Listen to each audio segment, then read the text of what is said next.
Hello everyone, welcome back to Magnet Brains. मैं राहुल गौतम, आपका accountancy educator.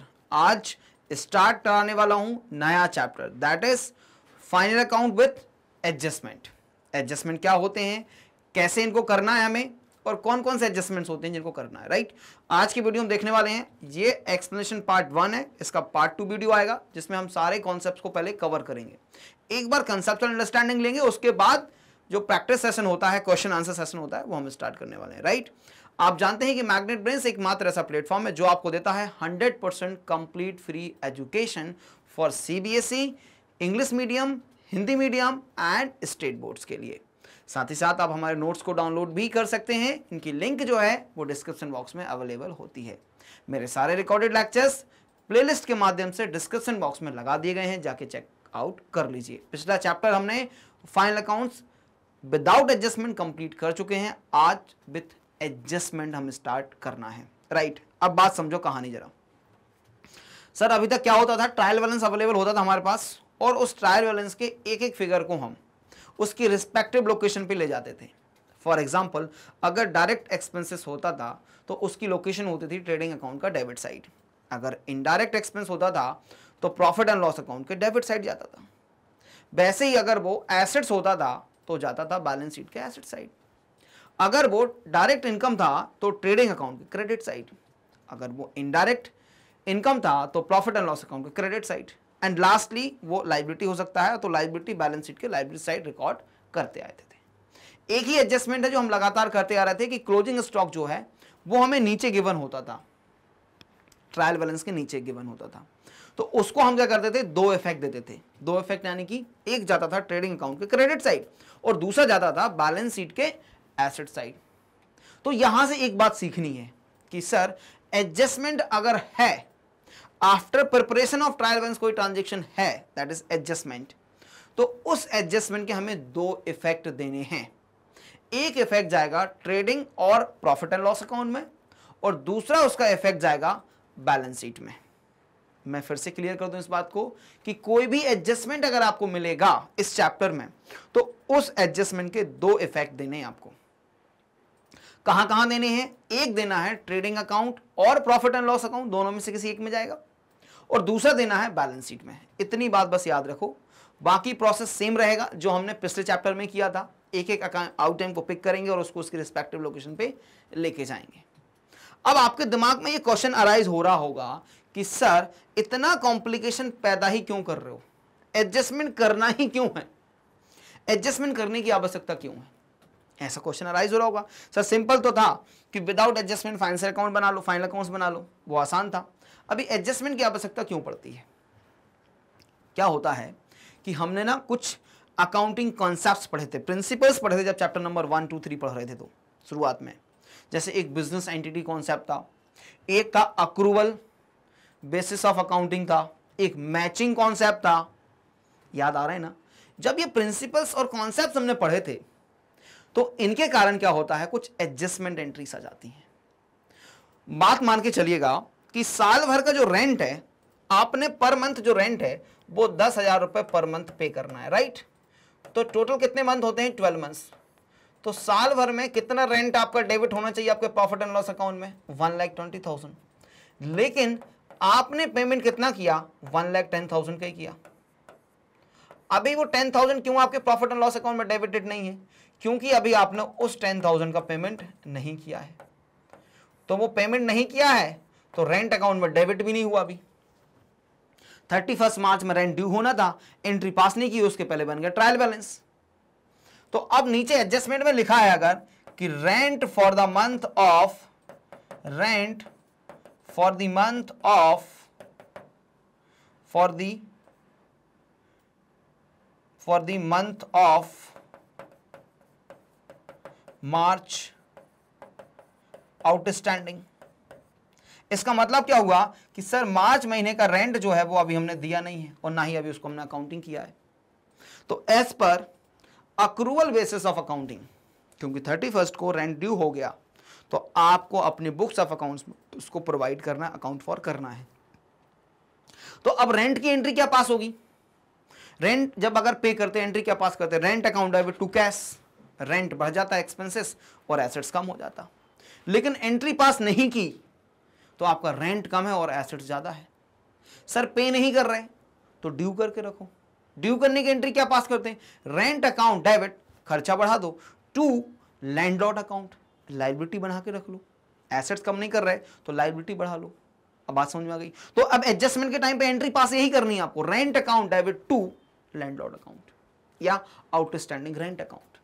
तो रेंट अकाउंट कहां पे जाके प्लस हो जाएगा? रेंट में जाके प्लस हो जाएगा। तो रेंट कहां जाएगा? प्रॉफिट एंड लॉस अकाउंट के डेबिट साइड। तो रेंट में प्लस क्या कर देना? Outstanding rent. फिर इसका दूसरा इफेक्ट बैलेंस शीट में लायबिलिटी साइड। कैश में पेमेंट नहीं किया, छोड़ दो, आउटस्टैंडिंग रेंट लायबिलिटी बना के रख लो। करंट लायबिलिटी अभी नहीं पे किया तो अप्रैल में आते से ही पे करना पड़ेगा। तो बैलेंस शीट के लायबिलिटी साइड ये प्लस हो जाएगा। अब वैसे वैसा भी तो हो सकता है, ये तो हो गई कहानी आउटस्टैंडिंग की। अब वैसे वैसा भी हो सकता है आपका रेंट 1,20,000 की जगह कितना दिख रहा है? 1,30,000 दिख रहा है। मतलब अप्रैल का, नेक्स्ट मंथ के, नेक्स्ट ईयर के अप्रैल का रेंट, अप्रैल 24 का रेंट आपने मार्च 23 में ही पे कर दिया, मार्च 24 में ही पे कर दिया। ऐसा भी तो हो सकता है, एडवांस रेंट। अभी तो आउटस्टैंडिंग एग्जांपल लिया, रेंट क्या हो सकता है? एडवांस भी तो हो सकता है सर जी। तो आप क्या करोगे? अगर रेंट जो है वो एडवांस है, रेंट अगर एडवांस है तो आपका रेंट कितना जाना चाहिए? 120 जाना चाहिए सर एक साल का, लेकिन 130 जा रहा है। तो माइनस कर लेना एक्सपेंसेस से, क्योंकि एसेट है तो रिकॉर्ड कर देना एसेट साइड जाके करंट एसेट्स में प्रीपेड एक्सपेंसेस। एक्सपेंसेस को पहले ही पे कर दिया, अब बाद में पे करने की आवश्यकता नहीं होगी। आगे दो इफेक्ट समझ में? ऐसे हर एक ट्रांजैक्शन को लेके जाओगे उसको दो इफेक्ट हमें जरूर देना है, ठीक है? ये क्यों करते हैं? जिससे कि हमारी बुक्स ऑफ अकाउंट्स, हमारे फाइनेंशियल स्टेटमेंट जो है वो true and fair view provide करें। सारे मैचिंग कॉन्सेप्ट बोलता है जिस साल का खर्चा उस साल में उसको रिकॉर्ड हो जाना चाहिए। अक्रूवल बोलता है अगर ड्यू होगा तो उसको रिकॉर्ड हो जाना चाहिए। कंजर्वेटिज्म बोलता है कि अगर लॉसेस दिख रहे हैं मुझे, एक्सपेंस दिख रहे हैं आने वाले समय में, तो उसकी रिकॉर्डिंग आज हो जानी चाहिए। प्रोविजन फॉर डाउटफुल डेट्स, ये कॉन्सेप्ट है ना। तो इन अकाउंटिंग कॉन्सेप्ट के कारण ही हमारे पास क्या आते हैं? एडजस्टमेंट्स आते हैं। चलो आ जाओ, अब जरा एक बार हम इसको रीड करते हैं। क्या लिखा है? फाइनेंशियल स्टेटमेंट और final accounts, that is trading account, profit and loss account and balance sheet are prepared to ascertain the financial performance, that is profit earned or loss incurred for the accounting period. Accounting period भी एक concept है, याद है ना, कि 1 year का होना चाहिए। जनरली हम क्या करते हैं, भारत में अकाउंटिंग पीरियड क्या माना जाता है? सर भारत में अकाउंटिंग पीरियड जो है वो स्टार्टिंग फ्रॉम 1 अप्रैल और एंडिंग ऑन 31 मार्च, इस अकाउंटिंग पीरियड को हम मानते हैं, right. And financial position of the enterprise as at the year end, year end पे financial position, that is position of assets and liabilities of the business. Therefore all transactions of the year should be accounted following the accrual assumption or concepts. Accordingly, revenues earned during the year, whether received or not, and expenses incurred during the year, whether paid or not, are accounted. क्या reason बोला? कि accrual assumption बोलता है, accounting period concept बोलता है, matching concept बोलता है कि जिस साल का खर्चा उस साल में उसको रिकॉर्ड हो जाना चाहिए, उसका पेमेंट हुआ है या नहीं हुआ है। वैसे ही इनकम अगर उस साल से रिलेटेड है, वो मिली है नहीं मिली उससे कोई मतलब नहीं, उसको हमें अकाउंट फॉर करना चाहिए। This is the biggest reason behind adjustment in financial statement. क्या मैं क्लियर हूं एकदम? यस और नो? क्या मैं क्लियर हूं एकदम? Yes sir. इसलिए क्या करना है, देयरफॉर हमें क्या करना है, एडजस्टमेंट्स करना है while preparing the financial statement. और फाइनेंशियल स्टेटमेंट का मतलब क्या है, trading account, profit and loss account and balance sheet for 11th class. जैसे ही बढ़ते जाओगे तो फाइनेंशियल स्टेटमेंट में थोड़े से स्लाइट डिफरेंस, वेरिएशंस आते जाते हैं। चलो, तो पहला क्या है, expenses incurred for the year, whether paid or not, are shown as expenses and as a liability in the balance sheet. For example, Amrit has not yet paid the rent of rupees 10,000 for March 23. He closes the books of accounts on 31st March each year. Since the expenses rent for March 23 has been incurred but it is not paid, 10,000 should be shown as expenses for the year ended 31st March 23 and as a liability as at 31st March. तो entry pass कर लेना. क्या entry pass कर लोगे? Entry pass कर लेना, rent account debit to outstanding rent. तो rent जो है वो रेंट में जाके प्लस हो जाएगा रेंट अकाउंट में, और आउटस्टैंडिंग रेंट लायबिलिटी में जाके डिस्क्लोज हो जाएगा. याद है आपको जब मैं आपको पहली या दूसरी क्लास पढ़ा रहा था कि अगर आपको किसी ट्रांजैक्शन का डायरेक्ट प्लस माइनस करना सीख जाओ फाइनल अकाउंट्स में, उस दिन आपकी अकाउंट्स कंप्लीट होती है. ट्रांजैक्शन का सीधा इंपैक्ट अगर आपको मालूम है तो आपका अकाउंटिंग प्रोसेस एकदम क्लियर है. आपको आना चाहिए चीज. ये चीज सीख गए तो मतलब आपको अकाउंट्स अच्छे से आने लगा है, फिर आपको अकाउंट्स में दिक्कत नहीं जाएगा. क्लियर है? चलो, तो ये तो हो गई बात. एक्सपेंसेस के लिए एडजस्टमेंट करेंगे. दूसरा होता है इनकम अर्न्ड.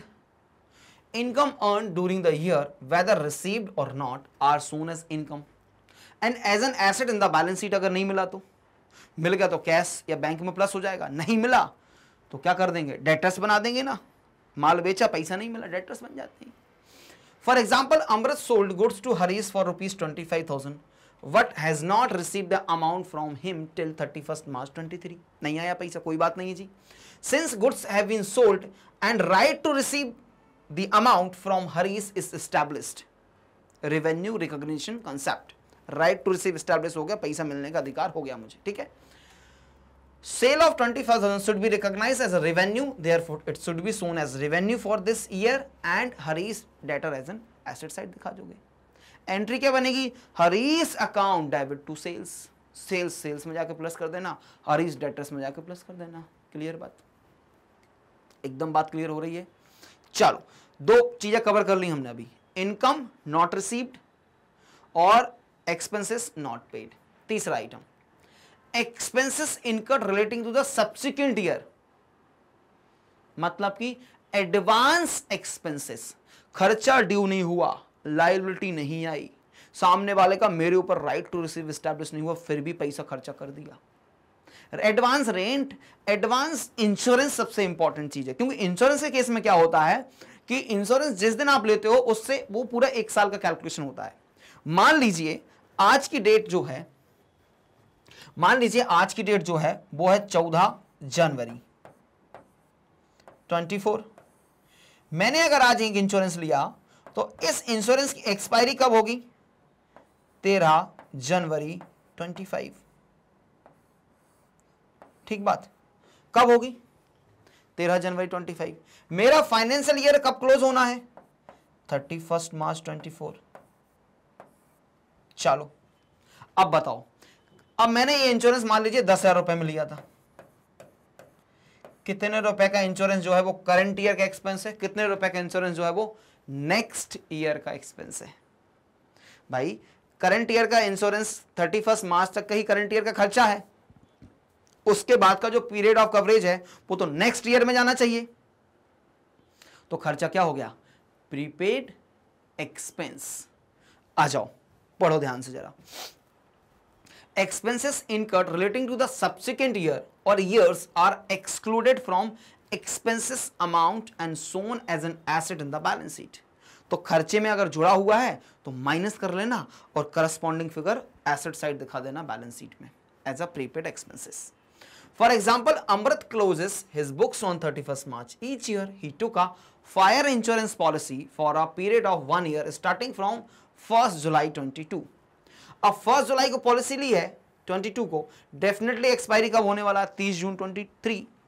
तो 3 महीने का पीरियड जो है वो प्रीपेड बन जाएगा. Paid premium of ₹20,000. Insurance premium is paid for 12 months, that is beginning from April to 30th June. Insurance premium for 3 months that is 5,000 20,000 into 3/12, 3 महीने नेक्स्ट ईयर में फॉलो हो रहे हैं, April 23 to June 23, is an expense for the financial year ending on 31st March 24 and therefore will be shown as expenses in the next financial year, अगले साल का खर्चा है. In the financial statement for the year ended 31st March 23, 15,000 and will be shown as expenses, insurance premium and 5,000 as a prepaid expense in the asset side of the balance sheet. तो prepaid insurance को हम minus कर देंगे. ये prepaid rent भी हो सकता है, एडवांस सैलरी भी हो सकती है, कुछ भी हो सकता है. आप तो सिंपल मानो खर्चा है, अगले साल का पे कर दिया, उसमें से माइनस कर लेना और एसेट साइड जाके करंट एसेट्स में प्रीपेड एक्सपेंसेस में जाके दिखा देना. क्लियर? 3 आइटम क्लियर हो गए अभी तक. चौथा आइटम सर, जैसे कि आपने खर्चा एडवांस कर दिया, इनकम भी तो हो सकती है कि एडवांस में अर्न कर ली. फॉर एग्जांपल, तुम हो अभी क्लास 11th में. कौन सी क्लास में हो? 11th क्लास में. अब आपका सेशन कौन सा है अभी? 23 24. आपको अच्छा लगा मुझसे पढ़ के, आपने क्या बोला, सर ये लो 2024-25 में ना 12th क्लास पढ़ाओगे ना हमें, उसकी फीस भी आज आपने मुझे दे दी.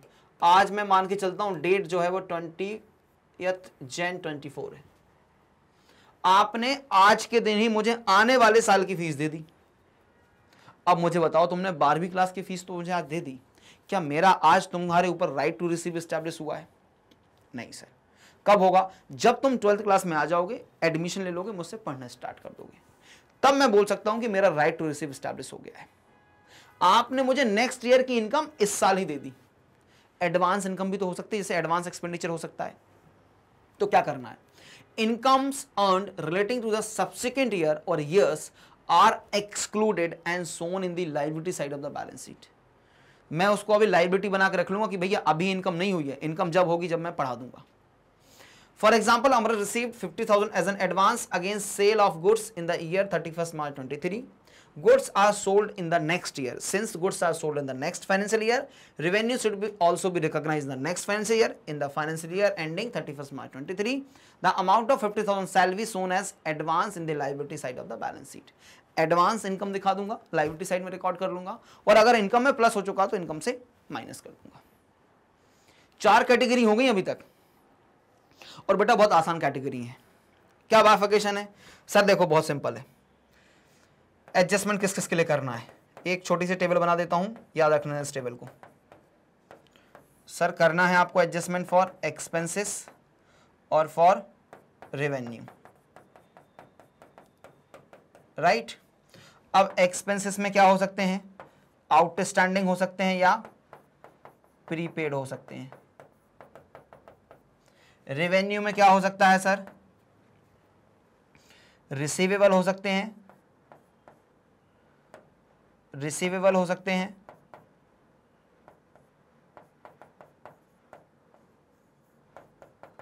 या रिसीव्ड हो सकते हैं. इसको हम बोलते हैं एडवांस इनकम. बस ये 4 एडजस्टमेंट्स आपको करने रहेंगे. एक और एडजस्टमेंट है, लेकिन अभी तक ये 4 याद रखो आप, ठीक है. चलो आ जाओ. Next, liabilities incurred for the year are included. अब ये समझना क्या है. For example, Anil during the year ended 31st March 23 purchase machinery of 1 lakh on credit from Parvez.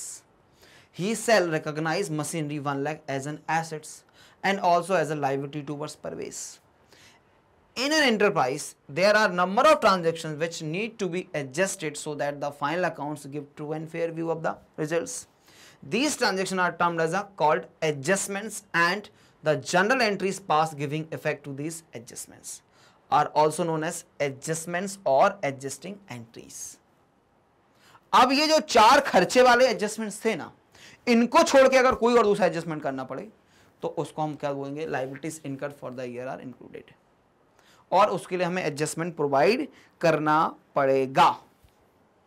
ठीक बात है जी. क्या क्या एडजस्टमेंट्स हो सकते हैं? आ जाओ. क्या क्या एडजस्टमेंट्स हो सकते हैं? It should be kept in mind that principles of double entry is always followed. Thus while giving effect to adjustments in the final accounts, they are shown at two places, one in debit and secondly in credit. It is only then the balance sheet will match, नहीं तो balance sheet match नहीं करेगा. अब आ जाओ adjustment for closing stock. Adjustment for closing stock, it is other than from revenue or expense. क्या है? Closing stock or inventory means stock of unsold goods at the end of the accounting period. It is carried forward to the next year as a opening stock. Closing stock is normally given outside the trial balance as additional information, and therefore adjusting entry is passed. It means adjustment entry for closing stock will be passed to prepare the financial statement. If closing stock is given in the trial balance, it means adjustment entry for closing stock is already passed. In such a situation, adjusted purchase will appear in the trial balance. Closing stock or inventory is valued at cost or net realizable value, market value which ever is lower. ये तो हमें मालूम है, already हम करते आ रहे थे. ठीक है. अब क्लोजिंग स्टॉक क्या है? क्योंकि देखो क्लोजिंग स्टॉक का एडजस्टमेंट क्यों पास करना पड़ेगा? मान लीजिए ड्यूरिंग द ईयर में आपने 2 लाख रुपए के गुड्स परचेस किए, इसमें से 50,000 रुपए के गुड्स जो हैं वो अभी नहीं बिके, अनसोल्ड हैं. तो मुझे बताओ करंट ईयर का एक्सपेंस कितना होना चाहिए फॉर परचेस? करंट ईयर का एक्सपेंस कितना होना चाहिए for purchase?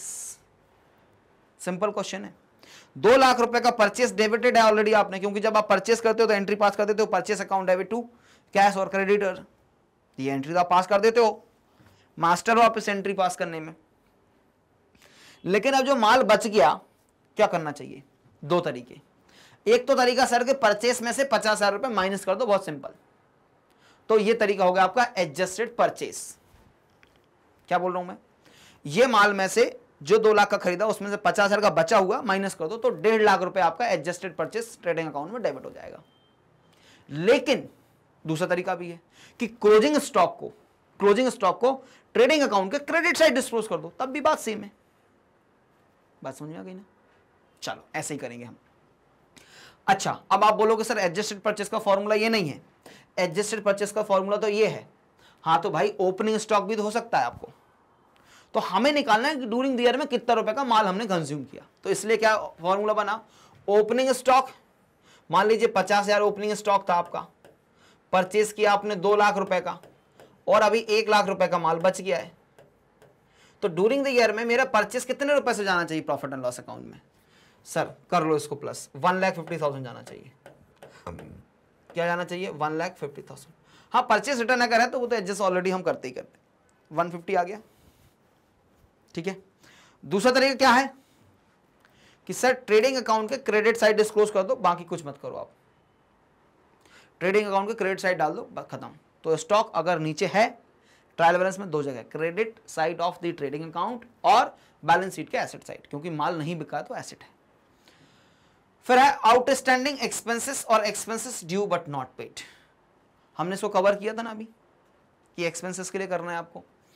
Expenses which have been incurred during the year but have not been paid, liability is assumed or termed as outstanding expenses. At the end of accounting year, such expenses are accounted in the books. If they are not accounted, profit will be overstated and liabilities will be understated. These expenses may be for wages, salaries, rent, interest, etc. Outstanding expenses are added to the existing amount of expenses under the head and shown in the debit side of the trading or profit and loss account as the case may be, and as a liability in the balance sheet under current liabilities. बात समझ में आ गई? Clear cut. तो entry pass क्या होती है sir? ये adjustment entry pass होती है. Expenses account debit, whatever the name is the expenses, to outstanding expenses.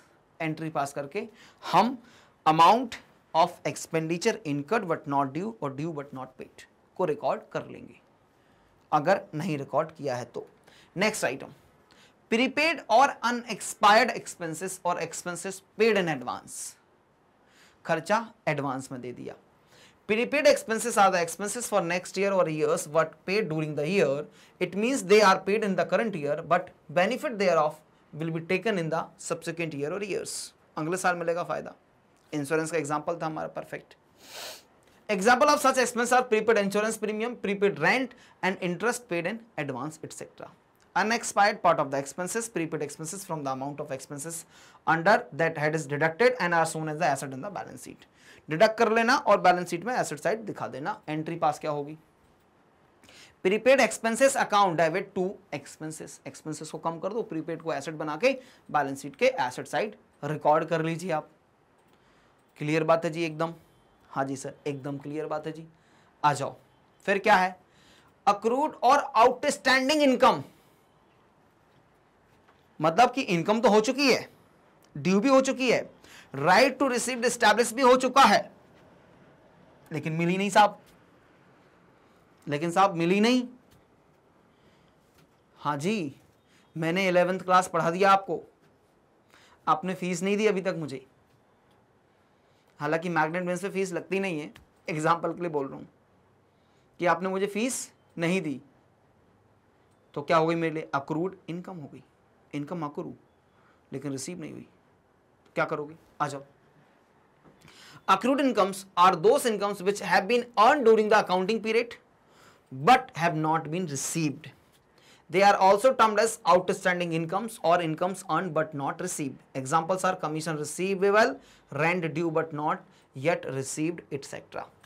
According to the current accrual concept of accounting, total income of the period, both received and yet to be received, should be accounted, otherwise the profit and also assets will be understated. The adjusting entry passes accrued incomes account debit to income. Income में add कर देना, accrued income को asset बना के रख लेना current asset side balance sheet में। That's it. Number 4 is done. Now, number 5, earned income और income received in advance. Opposite हो जाएगा ये किसका? एडवांस इनकम का, सॉरी अक्रूड इनकम का। Unearned income is the amount received but is not yet earned. अब आपने 11th की फीस तो दे दी, साथ ही साथ 12th की भी दे दी, अभी इनकम अर्न नहीं की मैंने अभी तक, वो राइट टू रिसीव एस्टैब्लिश नहीं हुआ था, लेकिन आपने दे दी भाई, पैसे वाले लोग हो आप। तो unearned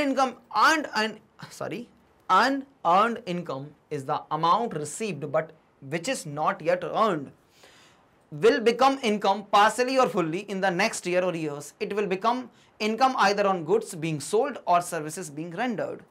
For example, Amrit received advance commission of rupees 10,000 on 20th March 23 for a transaction that will be completed on 10th April 23. Since in the year ended 31st March 23, service has not been rendered, 10,000 has not been earned, thus it will be shown in the books as unearned income or income received in advance. तो करना क्या है? Adjustment entry क्या पास होगी? Adjustment entry क्या पास होगी? unearned income or income received in advance may be accounted as a unearned income or income received in advance at the time of its receipt, or it may be accounted as income first and later transferred to the unearned income or income received in advance account. तो entry pass क्या होगी? Entry pass क्या होगी? At the time of receipt, तो cash account debit to unearned income कर लेना। और recording के टाइम क्या होगी? रिकॉर्डिंग टाइम का, ये रिकॉर्डिंग की टाइम है ना, कैश और बैंक आ गया लेकिन अनअर्न्ड इनकम, तो कैश और बैंक तो एसेट साइड चला जाएगा आपका, और अनअर्न्ड इनकम कहां चला जाएगा? Liability side. और अगर वो इंक्लूडेड है इनकम है तो वहां से आपको उसको माइनस कर लेना है, एडजस्टमेंट हो जाएगा। क्लियर बात है जी? चलो, तो क्रेडिट किया, फिर इनकम में डाला, फिर उसको अनअर्न्ड इनकम में ले गए। क्लियर? इस तरीके से भी कर सकते हैं, सेकंड एडजस्टमेंट था। इस वीडियो में इतना ही, इसका पार्ट 2 लेके आऊंगा, बाकी आइटम्स को एक्सप्लेन करेंगे, उसके बाद क्वेश्चंस को स्टार्ट करने वाले हैं। मैग्नेट वेंस पे मिलता है 100% कंप्लीट फ्री एजुकेशन। क्या क्या मिलता है? टॉप कोर्सेज की इंफॉर्मेशन इधर है, हाई क्वालिटी एजुकेशन प्रोवाइड करते हैं। हमारे नोट्स डाउनलोड करने के लिए आप जा सकते हैं डिस्क्रिप्शन बॉक्स में, जिसकी लिंक आपको ऑलरेडी गिवन है। ठीक बात है जी? तो मिलते हैं नेक्स्ट वीडियो में, जब तक रखिए अपना बहुत सारा ख्याल। वीडियो को देखने के लिए थैंक यू सो मच।